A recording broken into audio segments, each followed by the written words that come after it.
awukangiva.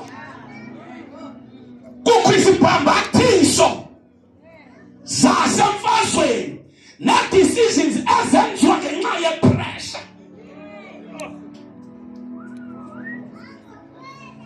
Anti bayavakala na? Ithani amen. Kukhona izigqibo ezenziwa ngenxa yoxinzelelo.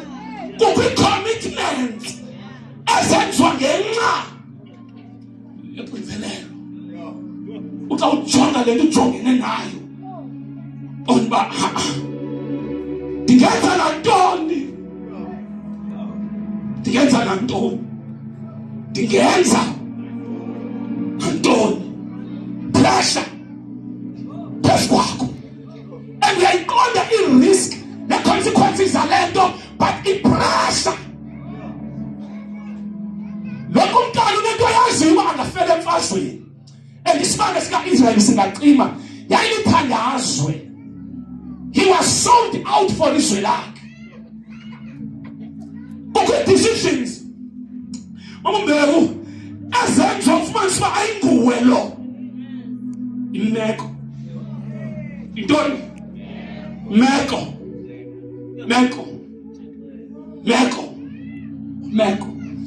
ukuyithanda zesithandazayo nendawo esingena kuzo ngenxa yemeko.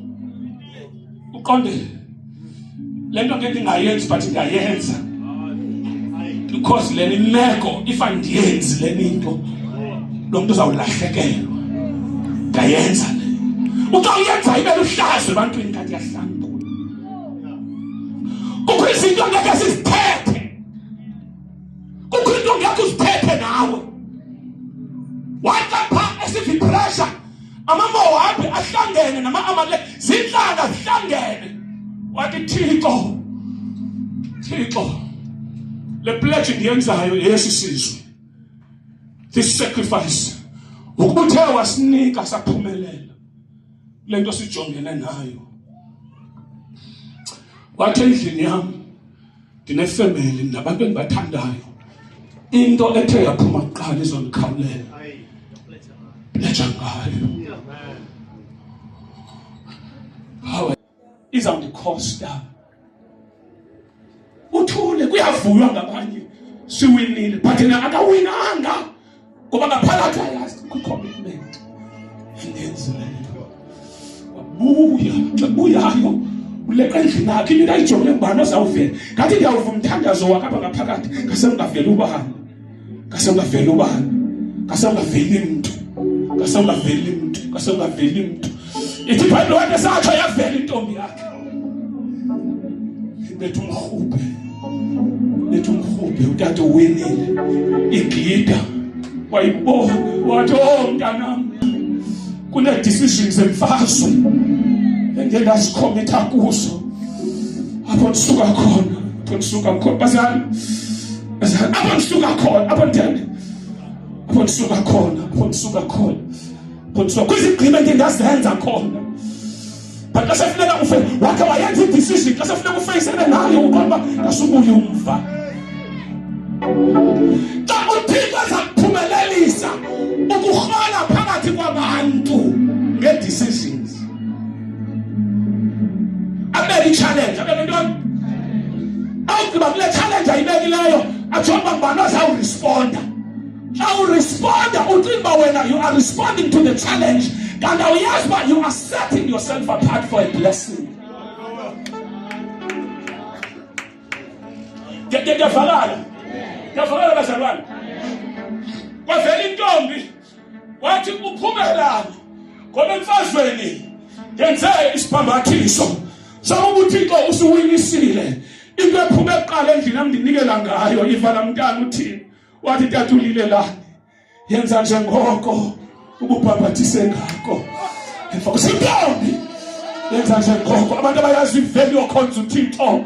Wathi tata kuba ingenzekanga loo nto ngelihlazekile lilizwe. Tata mvume sizwe sikaIsrayeli sihlazeke. Ndiyiyo nantoni na wena ofuna ndibe yiyo.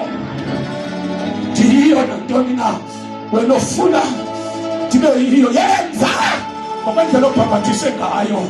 Wathi kodwa ndinesicelo sinye elifuna nje usenza tata phambi kokuba unikele ngami.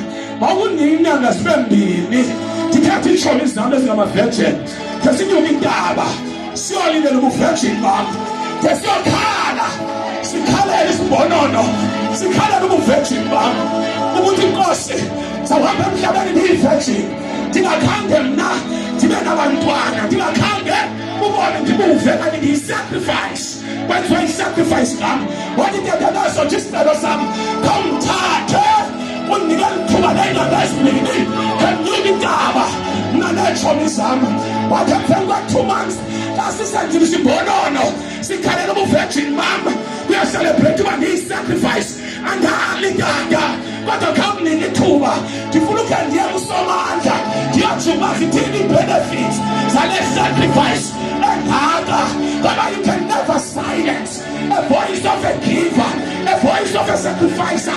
You can never silence. Kukho imfazwe ezizawusilwa ngenxa ye-sacrifice ezizenzileyo. Even kwifamily yakho sebefuna uwurayitha off bazawukhumbula izinto oye wazigama for bona. Ngeke umfanele umntu ayi-sacrifice.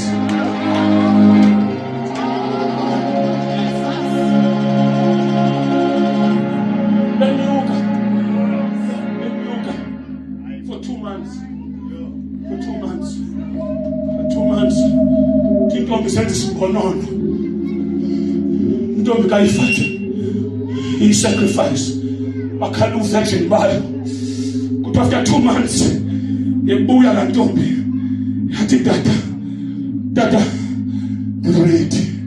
Tata ndinjani? Anditheni amen. Tata ndinjani? Tata ndiready. Tata wayithatha le ntombi wenyuka nayo wayixhoma wayinikela kuJehova, wayinikela kuJehova a-sacrifice ezawutshintsha i-history yefamily yakho, i-affected nations, generations. Ithi iBhayibhile kungoko kwaSirayeli kwaphuma iculture ethi sekhona nangoku ethi khona kufikela xesha iintombi zakwa-Israyeli ziyenyuka ziyokwenza izimbonono for 4 days kukhunjula intombi yaba yi-sacrifice. Namhlanje sizawutshintsha i-cultures, namhlanje sizawutshintsha imithetho, sizawutshintsha i-systems amakhaya ethu axineke kuzo, sizawutshintsha i-systems apho impilo sibophele khona kubhalo usithi ifamily yakho ithandazela. Namhlanje ndizoxelela wena ifamily yakho izawuphuma.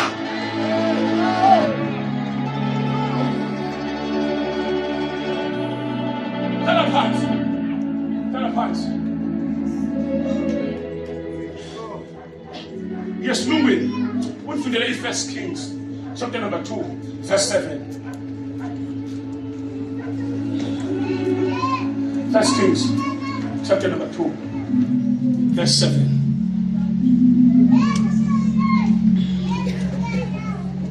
First Kings chapter 2 verse 7. But show kindness to the sons of Barzillai Barzillai. Show kindness to the sons of Barzillai. Yes. Of Gilead. Gilead. Let them be among those who be among those who dine at your table. They stood by me when I fled from your brother. They stood by me when I fled from your brother Absalom.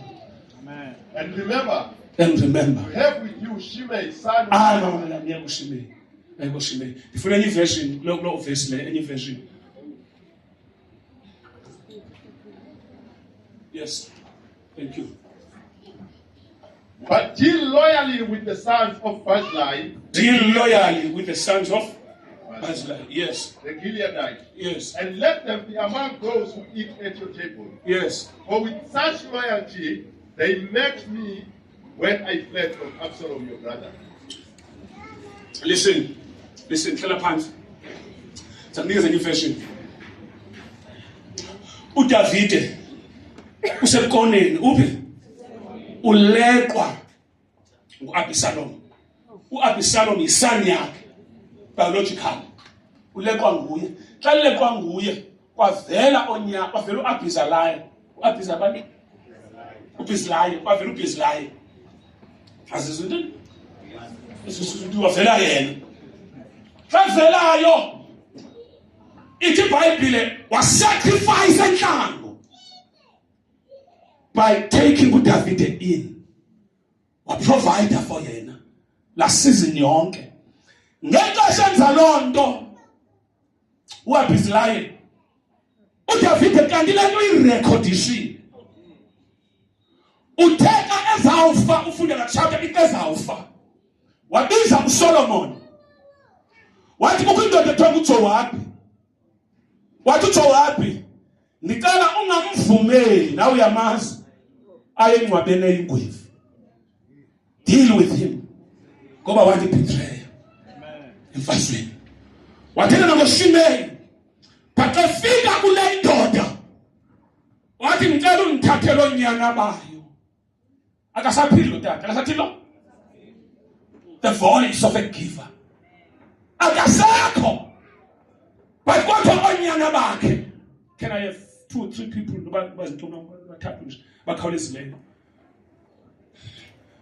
kwathiwa ngithathele onyana bakhe ibe ngabanye babantu abazawuhlala kwi-royal family bafumane i-benefits ngokwegazi abayo-royal family bazi-commoners. Ukhuve usawuthela yes abanagazi lobukhosi ngokwegazi abanaso i-status sohlala ebhodwe, but kukhona utata wabo owenza a sacrifice back in the days by helping David who was rising but esiliwa ngonyana nentaba, but kwavela a commoner ya provider for him shelter, ya provider for him covering, yamnika ukutya, yamnika into azidingayo, wasweleka engasekho engayazi yena uba by so doing he was making a place, he was creating a place for his sons ukuze noba engasekho yena but his voice yakhe nemisebenzi yakhe alapha suphila ngathi usazawuba khona nangomso, leave a legacy. Suphila ngathi nangomso usazawuba khona, ungayenza i-change abantwana bakho abangekafiki ngamathuba nowacreator ngoku nangendlela baziphatha ngayo ngoku. Wathi ukhumbula uAbisalaye usho David cela umthathe azohlala nawe ebhodwe abantwana bakhe, wathi kungaze kube khona ngiyosokolayo kubo as long as uDavid inkumkani une-authority this time saphumile kulentwana izintshaba ngoba nawe sazawudlula ezimfazwe bonke abadlala ngawe ngenxa yesimo abalindi ngomso lakho, but abazawupatnarisha nawe bakuncede ungenze babenza njani ingomso labo lingasebhodwe.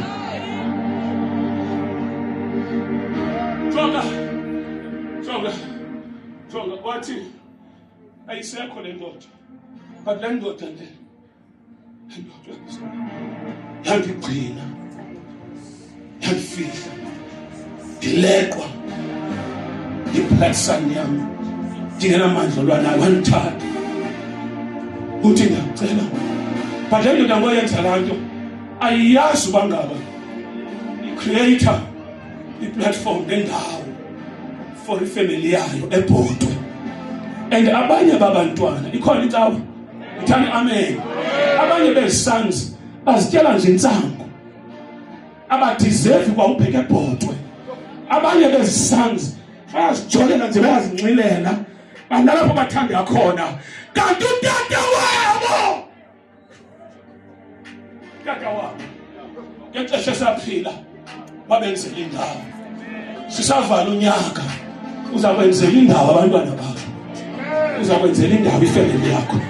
Asilazi ngomso but ungakwazi ukwenza indawo ngexesha bona babheke ebhodwe aba-understand uba bayothwana ebhodwe kuthiwa bantwana bambizana ningangayi-understand ngoku sawunika i-history xa senifika ebhodwe kwathiwa sipha unontyi etahleni nontyi kwathiwa unontyi mfowam ndikubeka kule ndawo ngenxa kabani ngelo xesha ungumrhanqulo wena into engazi noma kuyiwaphi kodwa uyihlo ngexesha esaphila ngexesha esaphila zanga swela nto uyihlo saphila kwedini zanga dinga nto uyihlo saphila kwedini uyihlo ngeke usokole ndikhona namhlanje kuzawuvuka abantu abathoyo apha sizokwenza into enjalo namhlanje kukho abantu ngeke usokole ndikhona ndizotsho namkuwe kukho abantu kule ndawo abangasoze basokole ndikhona kodwa khathakashana njengoba noma sengingafuni intambiso izakutsala phakathi kwabo ithi wakhe wandithwala wakhe wandifika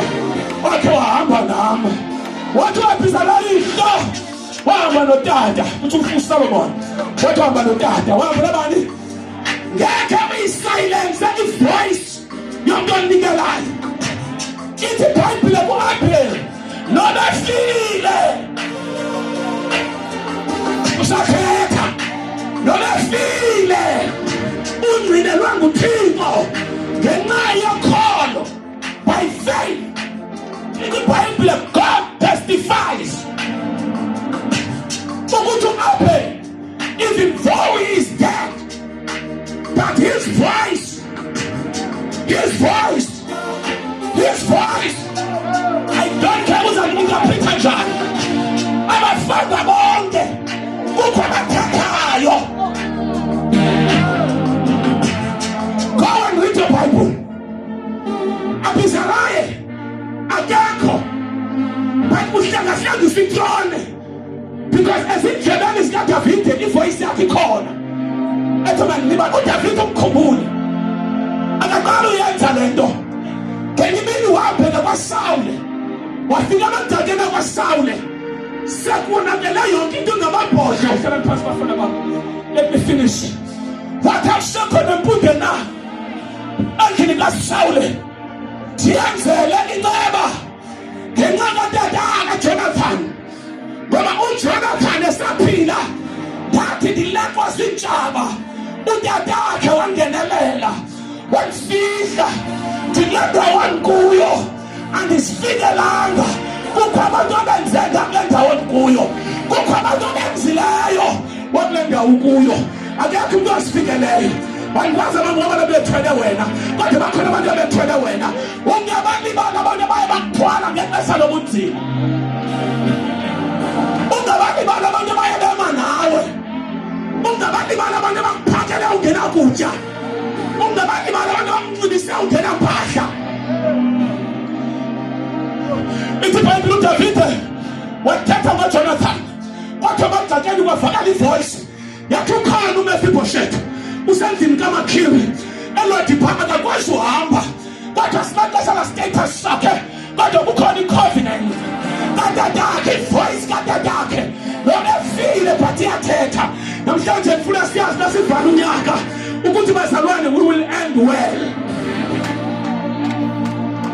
We shall end well.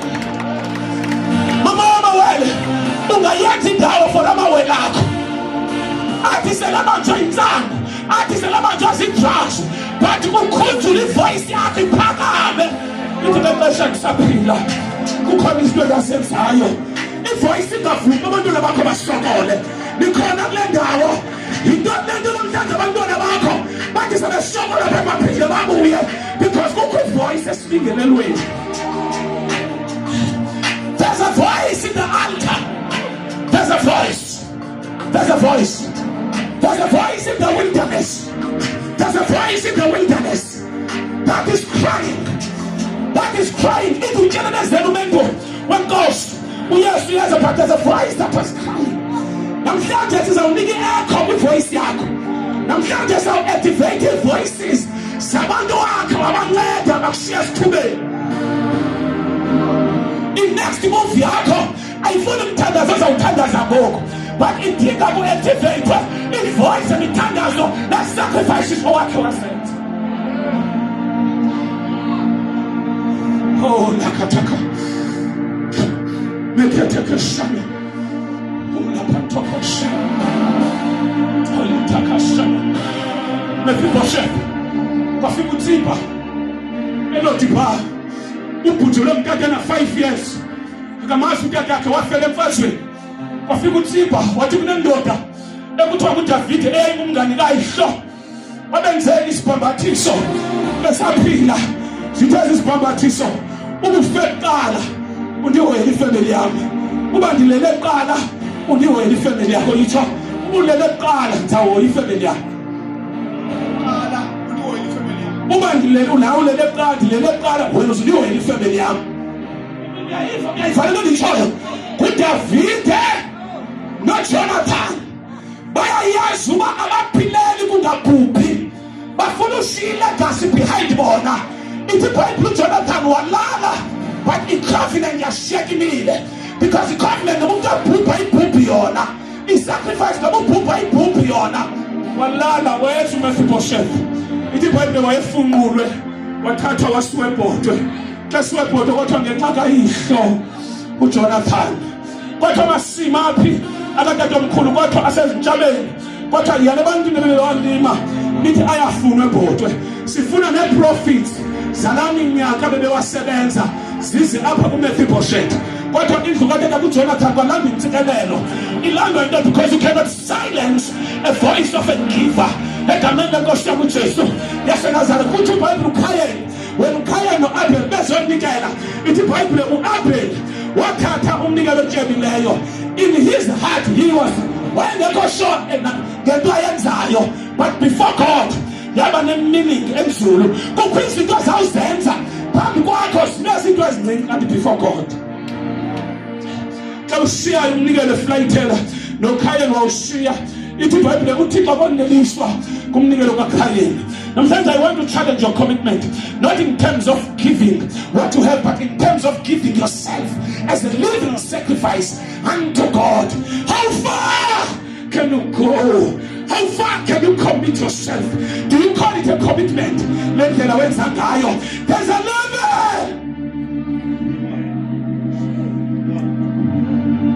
Do you call it a commitment?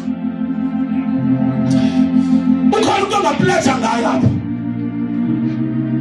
Not as long as I live, as long as I live, I will serve you, God. Zakhonza nolinto asazimpisi malungana zakhonza inikele imizimba yenu ukuthi belidini alikholekile elingcono ngoba ngeke ukwazi unikela ngento nayo impilo yakho unganikelanga ngayo ikhona indawo kwatha kujonga ku-Abel wathi uThixo I want to reveal a secret. I want to reveal a secret. What this secret is about Abel. Wathi ngenxa ye-sacrifice awayenzayo number one wanqinelwa ukuba ulilungise mameleni ngenxa yento kwathiwa ulilungise ngenxa ye-sacrifice. I-sacrifice yamenza kwa overlookwa zonke into ezironga wakhe wazenza kwathiwa ulilungisa wabalelwa wakhutshwa ngapha wafakwa kwicala lamalungisa because of a sacrifice. 2 wathi okwesibini ngale sacrifice his voice has become eternal. His voice has become even in the eternity nangona physically efile but usathetha.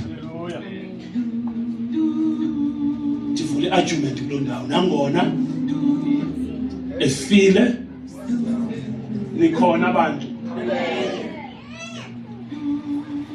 nangona efile uyathetha kodwa kukho abafileyo abathuleyo not wonke ofileyo uyathetha kodwa bakhona abafileyo abathethayo abajike ivoices zabo ukuthi noba bengekho zona zibe present. Ndiyayenza isense. Come on church, come on. Bakhona abafileyo mamahle ingozi abathuleyo or rest in peace Rest in peace. God will face it. God will tell you. It's in the dead. Umzamo usamile. Ugatsho. But kukho abathi ngobe lele. Uthwe nangone lele. But usathethe. Because kawe nangone feel usaphila ngoba awukwazi kufa ushiye kuthethe. But kukhona the reason why Jesus kwadingeka ukuba afe uYesu sevana ne yintuba kukho ilizwe ongeke ukwazi uaccessa the realm of the dead. Abantu abakwazi ukuaccessa ngabantu abafileyo. Ilizwe labafileyo ukuze ukwazi ungena kulo kufuneka ufe ukuze ungene kulo. Kodwa uyakwazi ngoba ufile ufike kulo uphile. Come on. Vukani. Yavala sisibuyi. Ngithi kukhizwe labafileyo. There's a space. Kunandawo abafileyo apho xa befayo babheka khona. And awukwazi ukuya kubo nakulo ndawo uphila. Fekufe.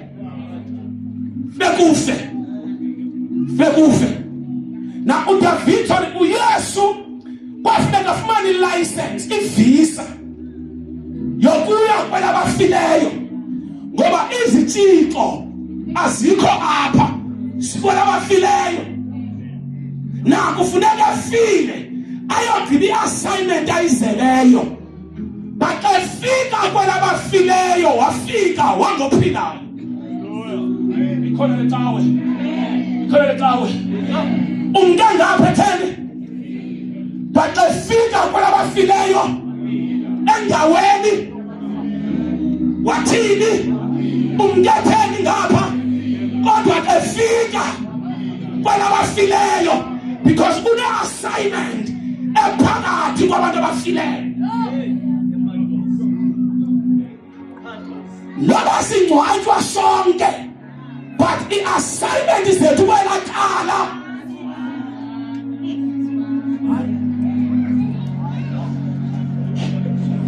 Ikhona itawe jonga ndifuna uyivala kakuhle kwento abantu abafileyo ine-controversy phakathi. Ndifuna uyivala kakuhle. uMoses uyafa xa efaya ngcwatshwe nguThixo. Akho mntu lazi ingcwaba lika Moses. uMoses zange akwazi ukubulawa umuntu ngenxa yoba wayegcwaliswe nguThixo. Kwafuneka uThixo ambulale ngokwakhe. Xa embulala into engathi uThixo yena uyazibulala. uSathana wamjikeleza wamncama. Uthe akufa uMoses. iBhayibhile kwincwadi kaJames ithi kwabonwa isidumbu sikaMoses isithunywa uGabriel sichitha noSathana kulwa ngesidumbu.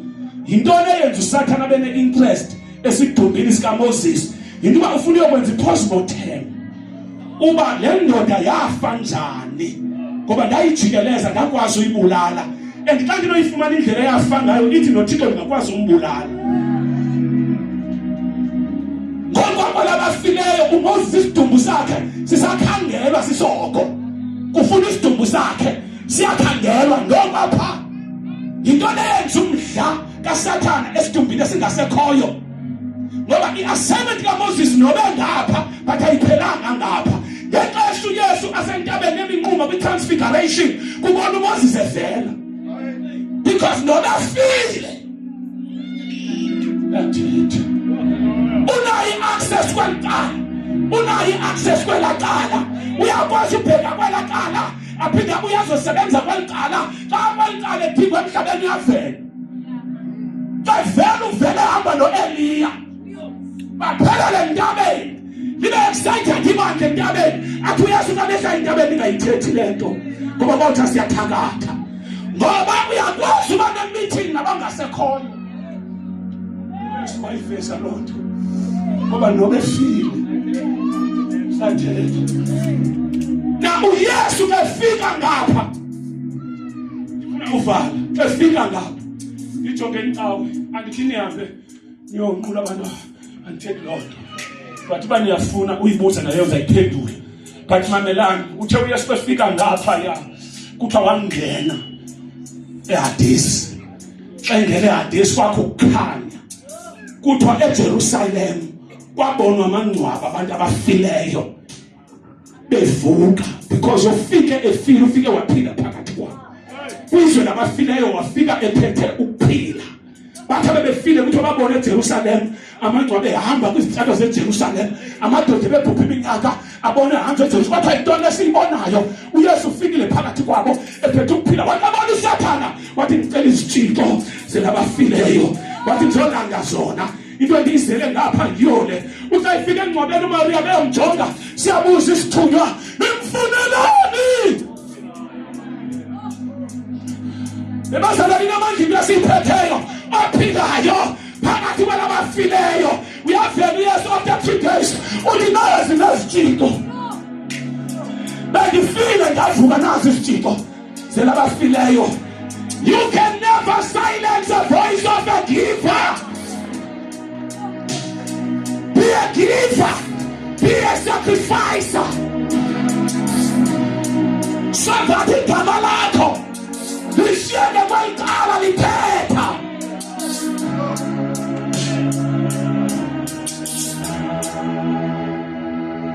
Ilahle mhlangalana lithi rest in peace.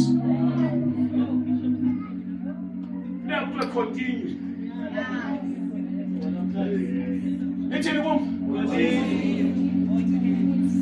Continue to live, Bishop. Continue to. Lola hlobo eliza nobefile kodwa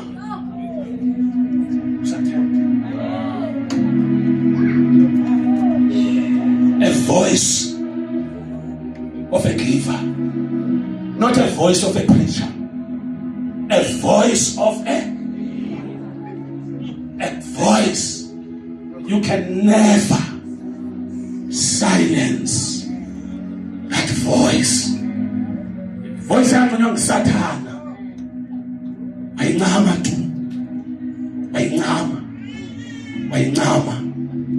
Omama Ana ngaba mama ukufa kwafika kwasonga izandla ehlele etempileni for 40 years simele ngenyawo for 40 years emhlolokazi shwe indoda ohlala etempileni kanti ngoba hleli phayana uintercede ukuza kaYesu ukuthi ukuza kwakhe ku speed up the process. Ubani umuntu apha ibeke phansi mfana, ubani umuntu apha onewari yoba mhla wafa abazantwana bapha uzibathini selunyusa isandla kuba mhlawumbe ingekho ayiwani ba kwenzeka ntoni ngumzi wami bani umuntu apha please ngicela nje ube honest according wrong omnye xa kwengabe ngokuphila ngokutheni no ngicela selunyusa izandla if you are one of those abantwana bazifaka drugs abantwana bani othi xa umntana akhe siya esikolweni abe nomthandazo ba unkosi yami umgcine oh mgcine Nkosi yeah tell me honest Abba, we are not playing. When uthi kwethetha ngalento empilweni yami lo mthandazo lento sayenza izawuvala abantwana bakho bangayongena nasekuqhwayizeni bathengise ngemizini athome sengenile kubekho ivoice ekhwazayo ngoba kukho abantu abane voice eziphilayo bengekho kunento engazi-understand mina kunento engasisiboyi sisakhula yeah ngawuthi bantu asuka wena unamademon wena need deliverance amen nika ntoni but at some time xa sesikhulile siva ngendlela ibaliselwa nguprophet Gwami uthi umama walomntana umama Ngikhumba ngiyamazi umama wakhe lo mntana lo. Ngifike eBhayi ngiyoshumayela. Uhleli umama omdala ngaphambili. Mdala. Engangijongile uzibuza bathi khoza nelithele yina. Ifama lihlele endlini utshone. Wathi umama mamela ke ndiqembe imfihlo. Wathi apha eBhayi wonke umfundisi onesakhiwo senkonzo wakhelwe ngomama. Amen. Wathi akekho umuntu onesakhiwo ongokhelwanga. Hayibo. Wathi indlu yakhe ngizawubonisa. Waye ngengomfundisi kodwa yayimission abantu ababiziweyo. Xa into singamambeli kakuhle wayebona efike ephethe ibheke. Afike lo mama abafukana. Baphume bayoshumayela babuyele kwakhe. Ngokweminyakeni I came across intombi yakhe ndingayazi. Uthi I understand every time ndiza kwehlelwa into kuvela umama. Ndithi ke mina ngawo namadimoni nami befuna but ivoices zabo si-eternal.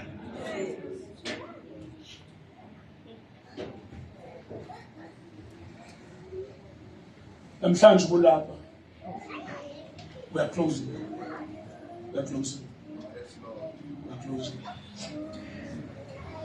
Into abangela uba into endiyazi uba izanenza niyiphose le sermon yazi uba yintoni ni? Into uba ngithethe nge-giving ne-sacrifice. Ngoni ijongela ekugqibeni uba uyakwenza uyiphose yonke into ethethiweyo because engqondweni yakho uyabala. But namhlanje Mama Mshuli into endifuna uyenza i-commitment ezawukwenza ukuthi ungagugi une-stress. Ungagugiswa yi-depression kuba ucinga abantwana bakho. Jonga. I made a commitment. Uphi lo mntana Antoni so ufike evasithi nantoni nezinto mama kube ngakwazi ukwenzela zona ephila uzazifumana. Why kunjalo? Because uphi voices ezithethayo sesingasekho. And lana I amend it.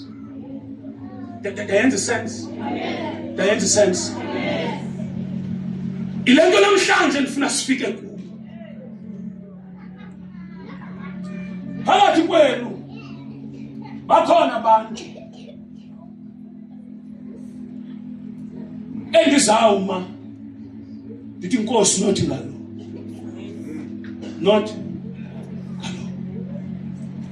ngalo. Uthi ukufa kufika ingavumi. Ngaphandle kwakho ukufa ukudecide wemthixo. Okungaphezulu kwami. Bakhona. Ndayenza isense bazalwane. Bakhona. Abanye babo abekho. God bless you. Abanye babathene abekho. Abekho. Abanye nawo bakhona. Because ngendlela usakunalwa ngayo ningathika kwanento ezindaba zawo. Amen.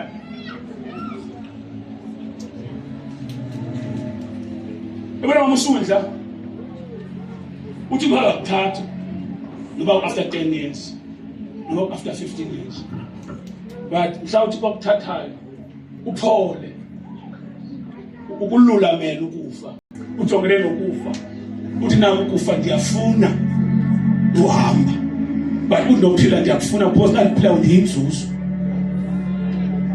uthi ndifunela maqala uphana ukufa because une deep understanding yokuba nobengekho uzawushiyeka ephila.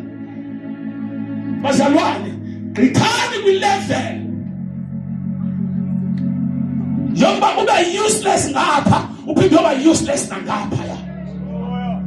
Make a commitment azawuthi kafika ufile kukhala abafundi kukhala ibandla kuthiwa ukwazi ufa nazi ingubo zakhe kutsho uDorcas ngoba uDorcas wathi efile wayolandwa zivoices abaphilayo bayokhangela uPetros kodwa sibuyisele lo mfazi Sibuyisele lo. Ndiyayenza isense. Ndiyayenza isense bazalwane. Ndiyayenza isense. Ndiyayenza isense bazalwane. We are talking real stuff here. Yeah. Thank you, Dana. Thank you. Jonga, and done. Is that something? Jonga, bazalwane. Sine Asha. This lady. Sine Asha. God bless you. God bless you. God bless you. God bless you. Listen. Mina angisashumayeleli. Thixo ngibona abantwana bakho, bona abazukulwana bakho. Ndixanimile. Ndinijonge nisiza. Ndenzela jonga exesheni. Andawukwazi ushumayela ngathi sishumayela back in the days. Inyani siyayazi. And izinto sisibonile. Into sisithendana sisibonile. Mama, funeka uthi sele ungazubakho ibe nguwokhetha uthi hayi. uDavid ejonga uchapter number 2 man lo besimfunda ubiza unyana wakhe uthi ngizawuthatha uhambo lwabantu bonke but uyakwazi umnika iplan yezinto emakazithini amakazenze nanti into sisifuna iheroes into ezawujongana nokufa athi ngoku angekhoyo aphile but there's a level ekwazi ukwenzeka kuyo lonto level of commitment I hope you become useful even so ngekho you become useful and your life is celebrated so ngekho celebrated you are always remembered mase yakhunjulwa ukukhunjulwa kwakho akukho kulanto kuthiwa bakhunjulwa ayikho kulonto awukho kula list kwilist yabaphilayo bathethayo baba bengasekho lift up your hands. Lift up your hands. Lift up your hands.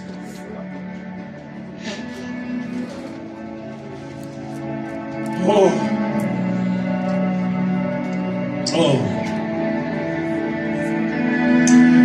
Usanyusa izandla zakho. Number 1, you need to become a blessing with family yako. Be a pillar la family. Be a pillar la family. Egameni likaJesu waseNazaretha itsho namhlanje ndenza isigqibo sozinikela kuwe Thixo nasemsebenzini wami ngaphezulu kwendlela endakhe ndazinikela ngayo ndizawuhamba i-extra mile xa ndiceliwe uthi ndihambe umgama ube mnye ndiyawuhamba nowesibini endingawucelwanga namhlanje ekuphileni kwami mandingabikho useless mandibe useful mandikhumbuleke noba ndingasekho mandikhumbuleke ngoku ndisekhoyo mandibe kwi-demand egameni likaYesu waseNazaretha namhlanje ndiyema namhlanje I make a pledge of commitment, a covenant. As long as I live, umsebenzi wakho will never suffer. Ngeke usokole. Noba namali, noba nanto, amandla ami zawunikela, ngeskill sami zawunikela, ngengqondo yami zawunikela egameni likaJesu. Ifamily yami noba bendilwa kodwa ndiyema up until I become a voice kula family egameni likaJesu. That family sozilahleke nomnombo wayo ndisekhona egameni likaJesu. I make a pledge ukuthi noba sendidlulile but ivoice yami will remain active, it will remain eternally in the name of Jesus. Noba sendingekho but ivoice yami will always be present kweliqala ngegama likaJesu waseNazaretha. Namhlanje nditshintshe history ngempilo yami. I will not live for nothing and I will not die useless in the name of Jesus. Kufa andisi Nithi umsebenzi wami ekusafuneka ndiwenzile kweliqala andikaqali ukhona ndizawuqala ngegama likaJesu waseNazaretha. Thixo wami vela ngithwale ndinika amandla egameni likaYesu waseNazaretha. Vela bonakala ekuphileni kwami ngensuku zokuphila egameni likaJesu. Elilizwe malazi nomphakathi mawazi njengoDorcas owathi sefile lakhala eliqala lamkhwaza bhekho. Andibe ngomnye wabantu abazawube sebefile bakhwaze ukuthi babuyele kweliqala ngenxa yemisebenzi egameni likaJesu waseNazaretha. Ngicela uthandaze.